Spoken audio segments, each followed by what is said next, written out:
Leader versus boss exposed. The secret to inspiring and excelling unveiled.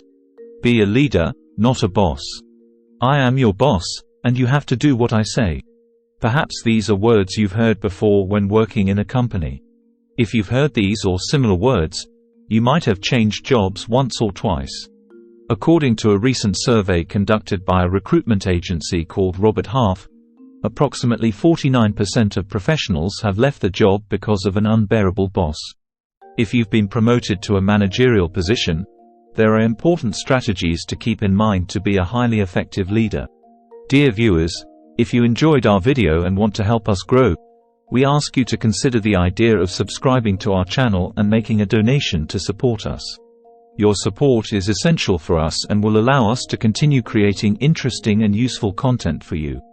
You can do it here below, through the appropriate buttons, subscribe, and thanks. We'll cover them in this video. Stay tuned. We'll be back soon with more information on how to be an effective leader. If you haven't subscribed to this channel yet, do so. Make sure you don't miss any of our videos by clicking the channel subscription button and the notification bell. Now, let's get back to the story. When we think of great leaders, both today and throughout history in business, politics, war, religion, sports, and the arts, there are certain characteristics that make them special. A great leader's status is based on their ability to empower the people they lead. And this has nothing to do with exercising authority. A competent leader not only motivates and influences but also inspires and liberates. That's why it's said that a leader's primary task is to instill hope, not fear, to earn respect and followers, and to create other leaders.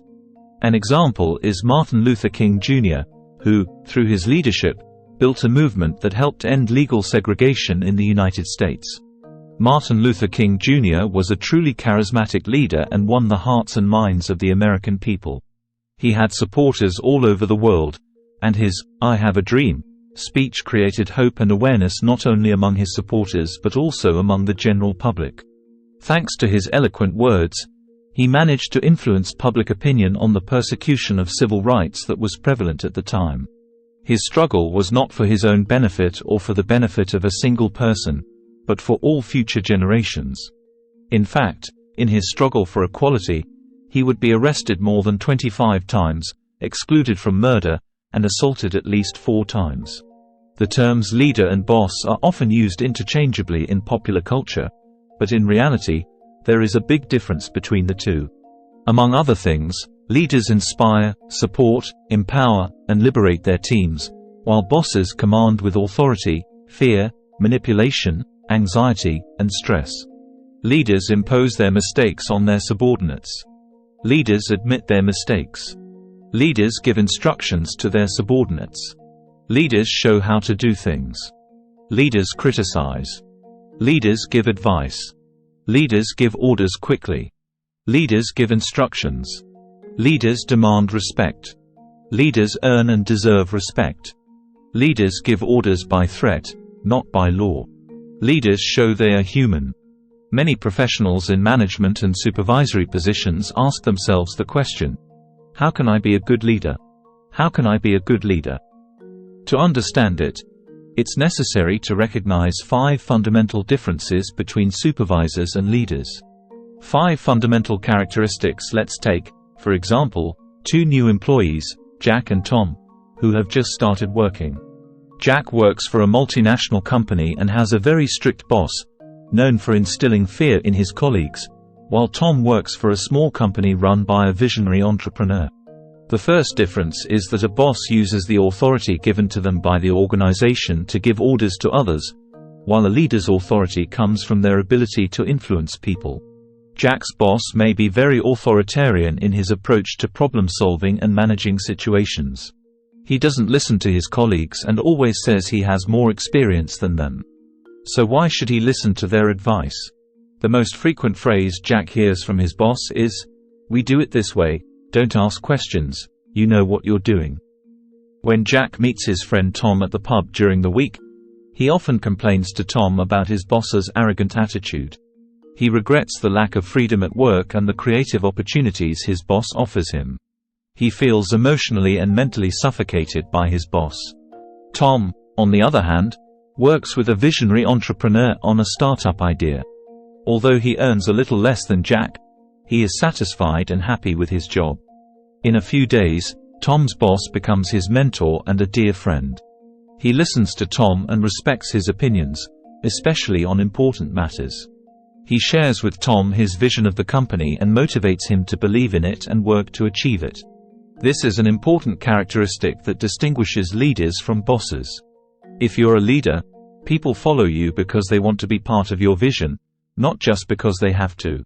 The second difference is that leaders consider themselves better or superior to other team members, while supervisors consider themselves part of the team. This translates into personal and professional competence. Jack's supervisor treats his employees as subordinates and doesn't take the time to get to know them personally. He doesn't even know the names of Jack's children or where he lives. Not all bosses should be like this. Tom's boss is the opposite. He invests a lot in his personal life. He sends sandwiches to Tom's children. Every year he takes Tom and his wife to a special anniversary dinner and a surprise birthday party. Tom's boss embodies the qualities of a leader who eliminates distinctions between leaders and addresses team members as equals and some as friends. This difference is also evident at work. Jack remembers that when his wife was pregnant, he had to miss the birth of his first child because of an urgent work commitment and his boss's lack of flexibility. He had to stay in the office late and finish the work to go see his newborn son. Tom's boss shows very different leadership qualities. Tom remembers that when he had a family emergency, his boss came to work several times to finish his work. On that difficult day, Tom remembers that his boss called him to offer his condolences and told him that he could stay with his family and friends for the rest of the week and not worry about work, that he would take care of it. The third characteristic that leaders have and bosses don't is that leaders give credit where credit is due. Bosses, on the other hand, take credit where it's due and blame others for their mistakes. If you've been appointed to a managerial position and want to be respected by your colleagues and peers, it's best to start with a simple action. Your boss isn't very good at this and often blames Jack's work as if it were his own. If it's a well-done job, Jack takes all the credit without even mentioning him to his superiors. However, if Jack's work isn't the best, his superiors immediately blame Jack and point out his mistakes. Moreover, they reprimand him in front of other colleagues and collaborators. Tom's supervisor praises him in front of colleagues and collaborators when he does his job well. In fact, he not only appreciates his work but also all those in the office who do a good job. If a job isn't done well, he calls Tom into the office and privately discusses his response. Furthermore, he gives advice on how to improve the work and motivates Tom to realize his true potential. The fourth difference between leaders and bosses is that leaders believe that the right way to do things is to delegate tasks and empower employees. Bosses, on the other hand, think they know everything and control their employees. Jack often complains that his boss constantly supervises his work and doesn't give him space for creativity and imagination. He has to do his job the way the boss tells him to. As a result, Tom often feels suffocated when working under his boss.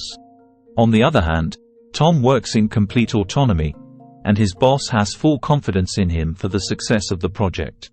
This can be seen as a self-fulfilling prophecy.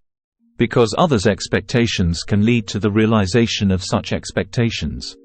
The third important characteristic is that leaders think long-term, while supervisors think short-term.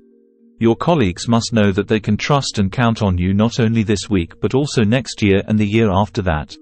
Tom's boss often demonstrates his abilities in meetings and group conferences, sharing a broad vision and creating emergency plans and scenarios. Jack's boss, on the other hand, doesn't have a strategic vision and manages things ad hoc. In conclusion, learning to be a leader is a continuous adventure. The characteristics described so far are not exhaustive. There are many others, depending on the situation and the job. It's always a good idea to start looking at the characteristics of the world's greatest leaders and identify what they did in the past to excel or what they continue to do today to excel. By observing the characteristics of Jack Welch, Richard Branson, Bill Gates, Steve Jobs, Mark Zuckerberg, Nelson Mandela, Winston Churchill, Mother Teresa, Abraham Lincoln, and others, you can identify what they did differently in their lives and make small changes to your behavior accordingly. Comment anyway to let us know how we can do better. Your like would make us happy. Don't forget to subscribe to the channel so you don't miss the next video.